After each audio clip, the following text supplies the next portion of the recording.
Uhali gani mwanamichezo na mtazamaji wa Vego Sports TV, leo tena ikiwa ni siku nyingine, niko hapa kukuletea na kukuchambulia mambo kadhaa wa kadha kuhusu futiboli. Nimeona taarifa kiungo wa shoka Havio Osete akihusishwa kuhitajika na timu ya Yanga SC chukua ama kuja kusaidiana na Khalid Aucho katika kiungo cha chini cha timu hiyo. Sasa leo nimeona nikuchambulie kidogo kiufundi utofauti kati ya mchezaji Khalid Aucho na mchezaji Miki Havio Osete.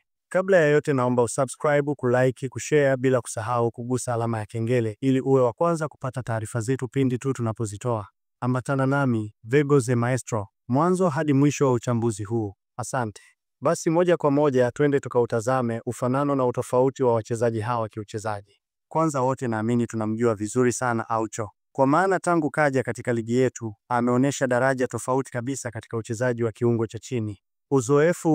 Kwa uzoefu, Khalid Aucho ana uzoefu mkubwa kuliko Havio Osete. Aucho amecheza ligi kadhaa Afrika, ukianzia Uganda, Kenya, akaenda Uarabuni kisha akarudi Yanga. Havio Osete ni mchezaji wa FC Saint Eloi Lupopo ya Jamhuri ya Kongo. Kabla ya hapo alikuwa akicheza timu kutoka ligi ya nchini kwao ya Congo Brazzaville. Hivyo kwa uzoefu, yes, Aucho ana uzoefu mkubwa kuliko Osete katika ngazi ya vilabu.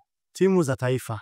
Tukirudi katika ngazi ya timu za taifa, hawa wote wawili wana uzoefu mkubwa kwa maana kwamba ndio tegemeo katika mataifa yao. Yaani saizi ukienda Congo Brazzaville, Osete ni mtu mkubwa, ni roho ya timu yao, hivyo kwa Aucho na Uganda yake.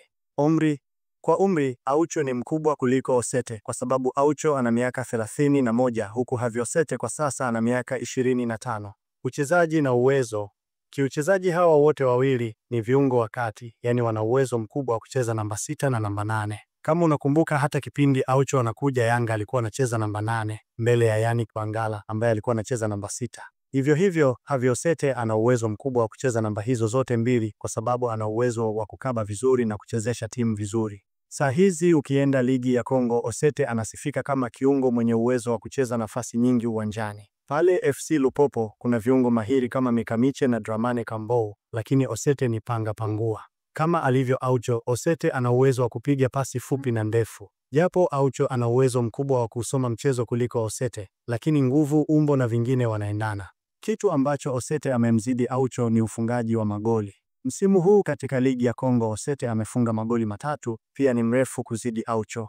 Ukitazama hivi vitu vyote nilivyokueleza, utagundua Osete anaweza kuwa ni mchezaji mzuri ambaye kama Yanga watampata, basi atakuwa ni mtu sahihi wa kutoa alichokuwa akitoa Aucho. Swali, je, Yanga wana uhitaji wa kusajili namba 6 mwingine huku bado kikosini wanaye Aucho? Asante kwa kuendelea kutufuatilia tangu mwanzo wa uchambuzi huu. Usisahau kusubscribe, kulike, kukomenti na kushare habari zetu. Asante.